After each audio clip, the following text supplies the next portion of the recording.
Geoffrey চসারের the Canterbury টেলসের অন্যতম একটি প্রধান গল্প হচ্ছে দ্য নানস প্রিস্ট টেল। এটি আসলে একটি বিস্ট ফেবল, যেখানে পশুদের মাধ্যমে মানুষের স্বভাব, অহংকার, বোকামি ও বুদ্ধিমত্তার প্রতিফলন দেখানো হয়েছে। গল্পটি মূলত হাস্যরসাত্মক, তবে গভীর নৈতিক শিক্ষাও রয়েছে এখানে। তো এই গল্পের চরিত্রগুলির মধ্যে প্রধান চরিত্র হলো চ্যান্টিক্লিয়ার। চ্যান্টিক্লিয়ার এক অত্যন্ত সুন্দর, শক্তিশালী এবং গর্বিত মোরগ। তার ডাক সমগ্র গ্রামকে জাগিয়ে তুলত। দ্বিতীয় চরিত্র ডেম পার্টেলার। ডেম পার্টেলার ছিল চ্যান্টিক্লিয়ারের প্রিয় স্ত্রী মুরগি। তিনি বাস্তববাদী ও যুক্তিবাদী।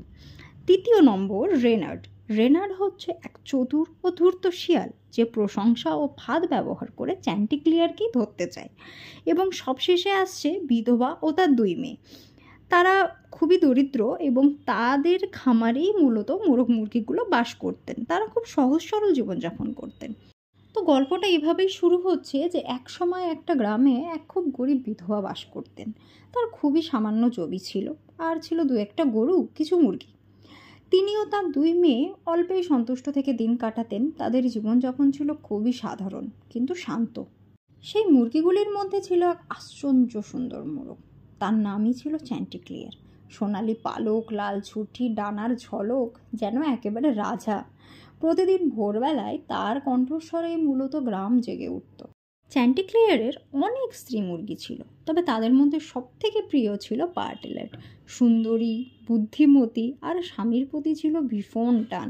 এক রাতে চ্যান্টিক্লিয়ার ভয়ঙ্কর এক স্বপ্ন দেখল। সে স্বপ্নে দেখল বনের মধ্যে এক অদ্ভুত জন্তু তাকে তাড়া করছে। রঙিন লোমওয়ালা এক শিয়াল, যার চোখে ছিল খিদের ঝিলিক। তো ঘেমে নিয়ে সে ভোরবেলা জেগে উঠল আর ভয়ে কাঁপতে কাঁপতে পার্টেলেটকে সব বলল। পার্টেলেট সব কিছু শুনল এবং হেসে উড়িয়ে দিল। সে তখন বলল, এসব বাজে কথা, স্বপ্নে বিশ্বাস করো না। নিশ্চয়ই তোমার হজমের কিছু গণ্ডগোল হয়েছে, তাই এসব দুঃস্বপ্ন দেখছো। কিছু শুনে চ্যান্টিক্লিয়ার কিছুটা নিশ্চিন্ত হলেও মনে মনে একটু অস্বস্তি তো রয়েই গেল।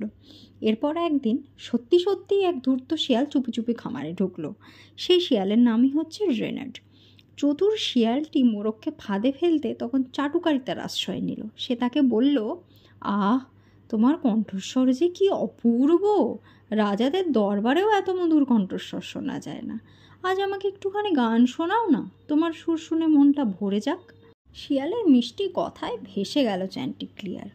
গর্বে চোখ বন্ধ করে সে গান ধরল, আর তখনই শিয়াল ঝাঁপিয়ে পড়ে তাকে মুখে চেপে ধরে পালাতে শুরু করলো। আমারে তখন হইচই পড়ে যায়। বিধবা, তার মেয়েরা ও গৃহপালিত প্রাণীরা সবাই মিলে একসাথে চিৎকার শুরু করে এবং শিয়ালকে তাড়া করে।